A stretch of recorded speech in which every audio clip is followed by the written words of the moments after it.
It started with the message, a single broadcast that cut across every human communication channel, overriding military frequencies, hijacking satellites, and flashing across the skies in burning letters that defied explanation. War has a price, and it's your turn to pay. The words weren't spoken in some alien dialect. They weren't translated through artificial means. They arrived in perfect human English, burning with the weight of 1 billion voices, each carrying a whisper of rage. At first, people thought it was a hoax, a sick joke played by some rogue AI. Then, the ships came. They arrived without ceremony, blotting out the stars with their hulking shadows. Colossal behemoths that made Earth's greatest war machines look like mere playthings. The sky itself seemed to tremble under the weight of their presence. And then, the first shot was fired. New York fell in under an hour. London was wiped off the map before anyone could mount a response. The defenses of Beijing, Moscow, and Washington crumbled like wet paper under the sheer force of their weapons. This was no invasion. It was an execution. The ones who came had no interest in negotiations, no demands, no declarations of conquest, only death. For years, humanity had fought amongst itself, waging war over land, resources, ideologies. But now we weren't fighting for territory. We weren't fighting for control. We were fighting to exist. The first wave of Earth's defenders, our best soldiers, our most advanced fleets, were annihilated in days. It wasn't just superior technology. It was experience. We were children playing at war, and these things were something else entirely. They fought without mercy, without hesitation, with the precision of something that had done this 1,000 times before. And yet, despite the hopelessness, despite the overwhelming force brought down upon us, humanity did what it had always done best. We adapted. We learned. We survived. It started with small victories. A single downed warship near the ruins of Berlin, a successful ambush in the shattered remains of Tokyo. We scavenged their technology, we studied their tactics, and slowly, painfully, we fought back. The price was steep. Entire cities were sacrificed for a single enemy outpost. Millions died in battles that barely bought us a few more days of existence. But we kept going. Because we knew something they didn't. We understood war, not the clean, calculated conflicts they were used to, where the stronger force dictated the terms. No, humanity had perfected something else entirely. Guerrilla warfare, insurgency. We made Earth a hellscape for them. They took our skies? We turned the ground into a death trap. They controlled the cities? We collapsed them with bombs and turned the rubble into fortresses. They hunted us with precision? We struck from the shadows, using every dirty trick, every desperate strategy, every ounce of madness that had ever driven human history forward. For the first time, they hesitated. For the first time, they bled. And that was when the real war began. They retaliated with fire and fury, leveling what was left of Earth's civilization in their desperate attempt to crush us. But they had made a mistake every conqueror in history had made when facing humanity. They underestimated the sheer, unrelenting spite of our species. We had nothing left to lose, no homes, no cities, no governments. The concept of nations no longer mattered. Borders were meaningless.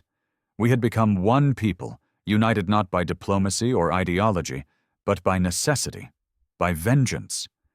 And when a species fights with nothing left to lose, it fights without limits. They called us vermin. We made them believe it. Our soldiers became ghosts, appearing from nowhere, striking hard, and vanishing before the dust settled. Our engineers turned the wreckage of their ships into weapons they had never seen before.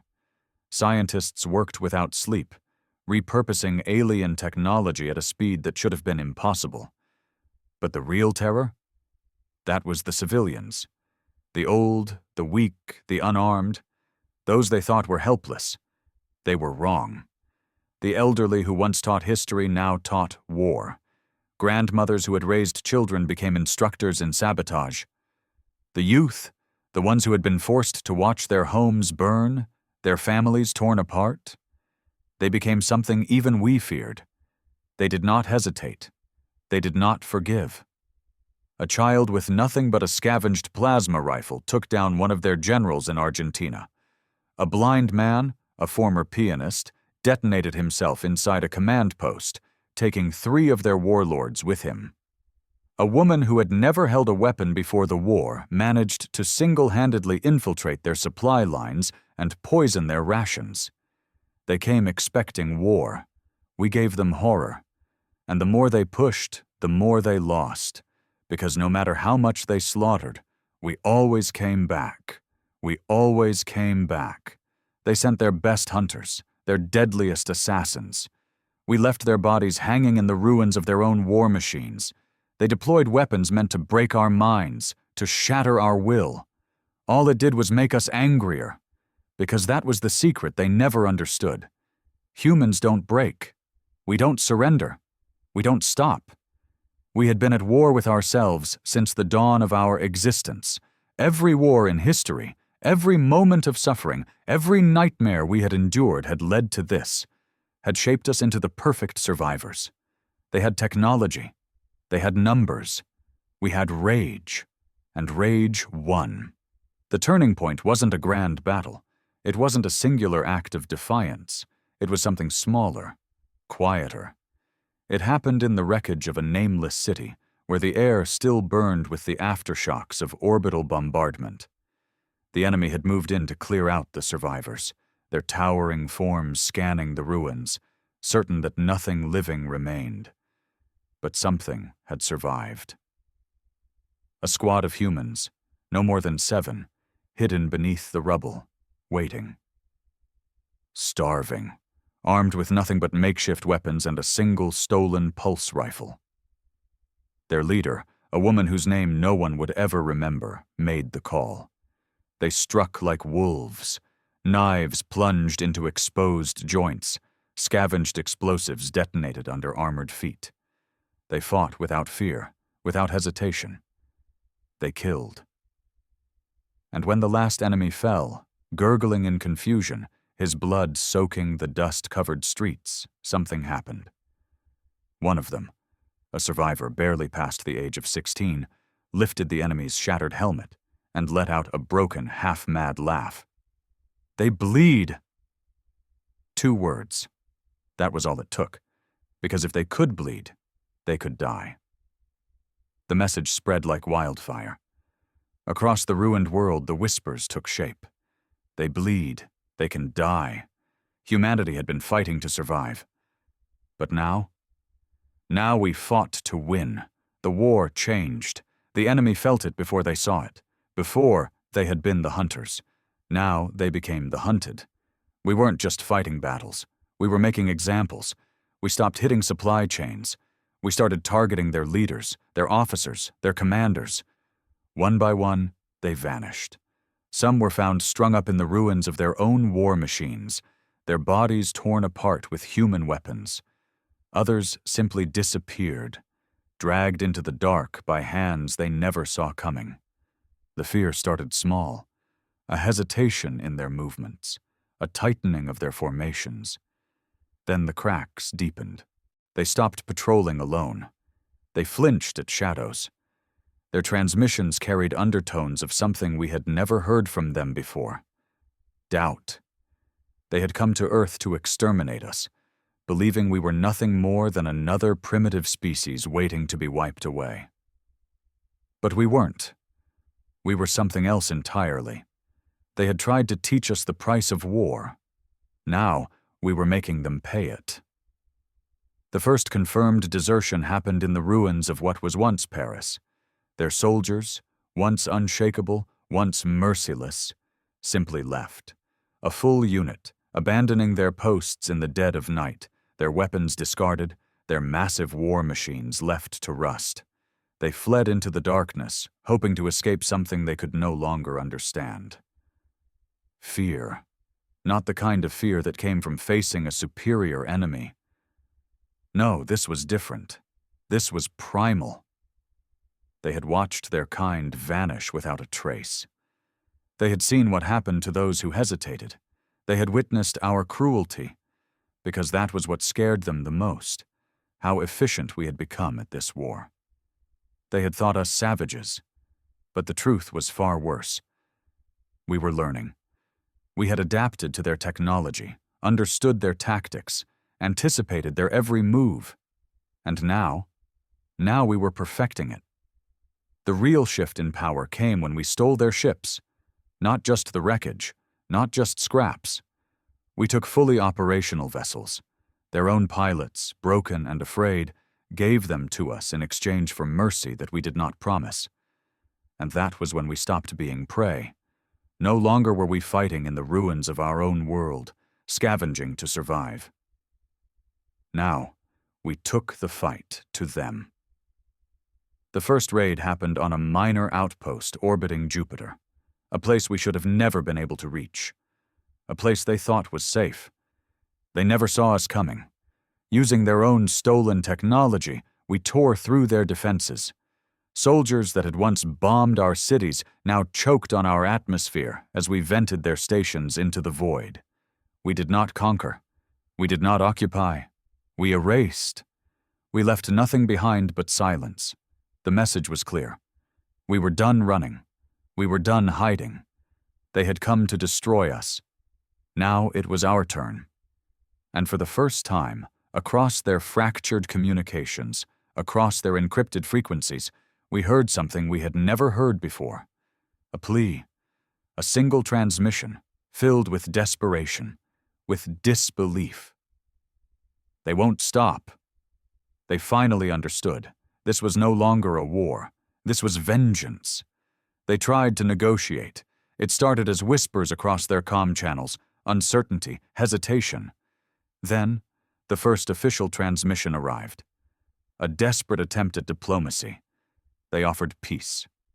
We didn't answer, because there was no peace left to give. They had come to cleanse us, to wipe our species from existence without a second thought. They had turned our cities to ash, slaughtered our families, and now they wanted to talk. We let them wait in silence. Days passed, then weeks.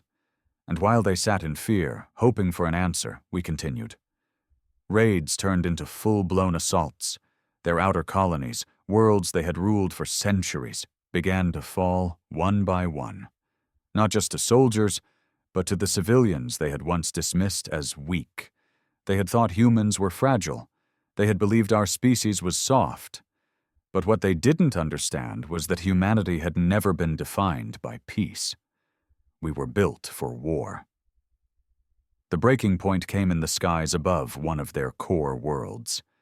It was supposed to be an impenetrable stronghold, a planet encased in orbital defense grids, protected by a fleet that had never known defeat. We tore through them in a single night, not with overwhelming numbers, not with superior technology, with sheer, unrelenting madness. We crashed stolen ships into their stations, detonating reactors in suicide runs. We sent squads of soldiers onto their hulls, carving through their armor with makeshift weapons, tearing them apart piece by piece. And when the battle was over, when their once mighty fleet lay in burning ruin, we did something that shattered them completely. We broadcast a message, not in their language, not through translation, but in our own words, spoken in every human tongue, carried by every stolen frequency, a message of promise. War has a price, and now it's your turn to pay. That was when the surrender began. Not in formal declarations, not in official treaties. It started as desertion. Entire fleets abandoned their posts. Officers turned their weapons on their own commanders rather than face us, because they knew. They knew what was coming. They had made the mistake of believing this war would be swift, that humanity would crumble under the weight of their might.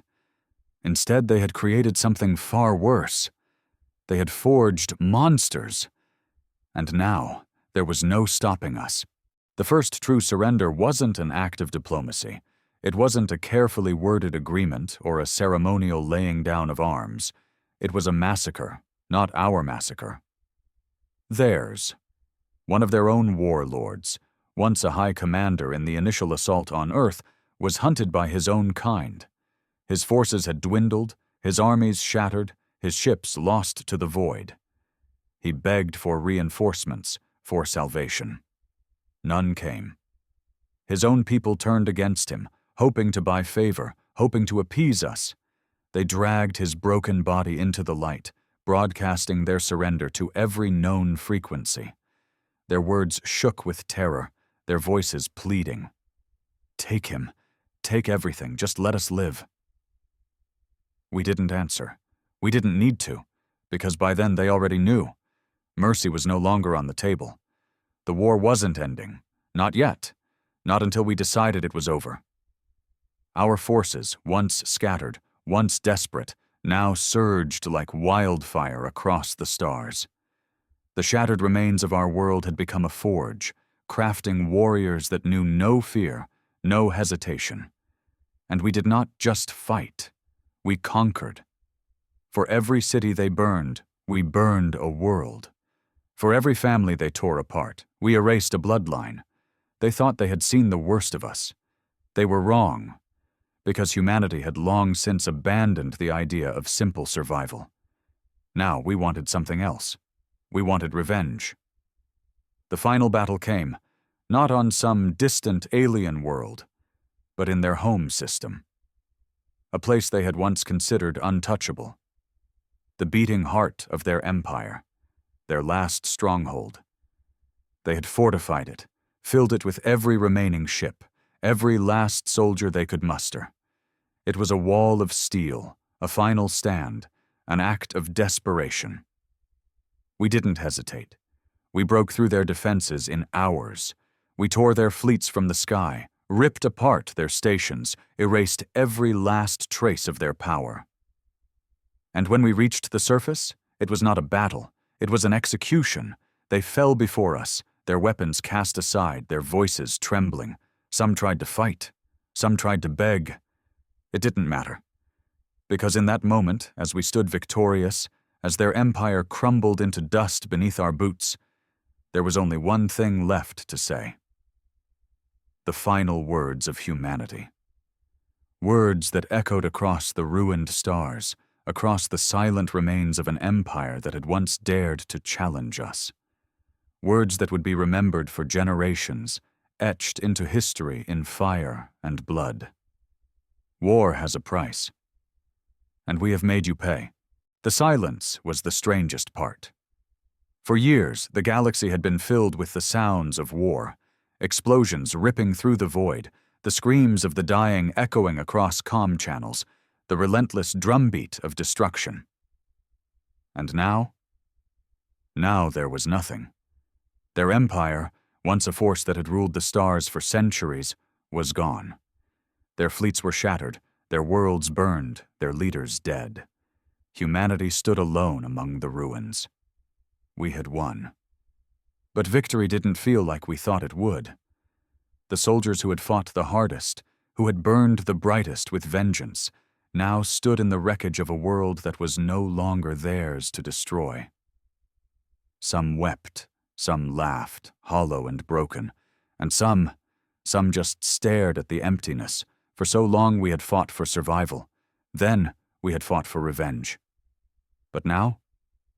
Now we had to decide what came next, and that was the most terrifying thing of all. We could have left, taken what we needed, resources, technology, knowledge, and disappeared into the black. Returned to Earth, to whatever was left of it, and tried to rebuild. But that wasn't who we were anymore, because Earth was gone. Not just physically, though its scars would never heal, but in spirit. The world we had been fighting for no longer existed. We had become something new, something more. And so, instead of leaving, we stayed. We looked at the shattered remains of their empire, the empty cities, the abandoned worlds, the broken remnants of a species that had once tried to exterminate us. And we made a decision. We took it, every planet, every station, every piece of infrastructure they had built over centuries.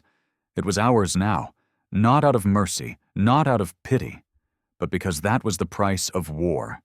And we had every intention of making sure the galaxy never forgot. We did not rebuild their empire. We replaced it. Where their banners once hung, we raised our own. Where their laws had governed, we rewrote the rules in our image. Their cities, once filled with towering monuments to their own glory, were stripped down and remade to suit us. We did not ask for subjects. We did not offer peace.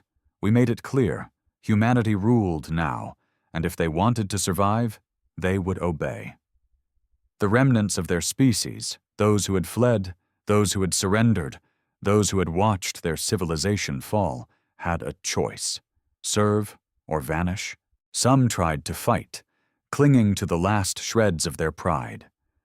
Insurgents, rebels, dreamers who still believed they could undo what had been done. We put them down like dogs. We did not repeat their mistakes. When we wiped out their leadership, we didn't leave any seeds for resistance. We didn't allow figureheads to rise. We erased every trace of their old ways, their culture, their history, their symbols of power. Gone. They had tried to wipe us from existence. We simply finished the job. In reverse. The galaxy learned quickly. Other species had watched from the shadows as the war raged. Some had whispered of alliances, of helping us when the tide had been against us. But none had acted. None had risked themselves. And when we emerged victorious, when we took what we wanted, they crawled out of hiding like scavengers, hoping to negotiate. We did not negotiate. We made it clear. Humanity was no longer just another race among the stars. We were the rulers now. And there was no democracy, no councils, no debate. There was only us. 1,000 years from now, they will tell stories of how we rose. They will whisper our name with reverence and fear. Because war has a price, and we made everyone pay.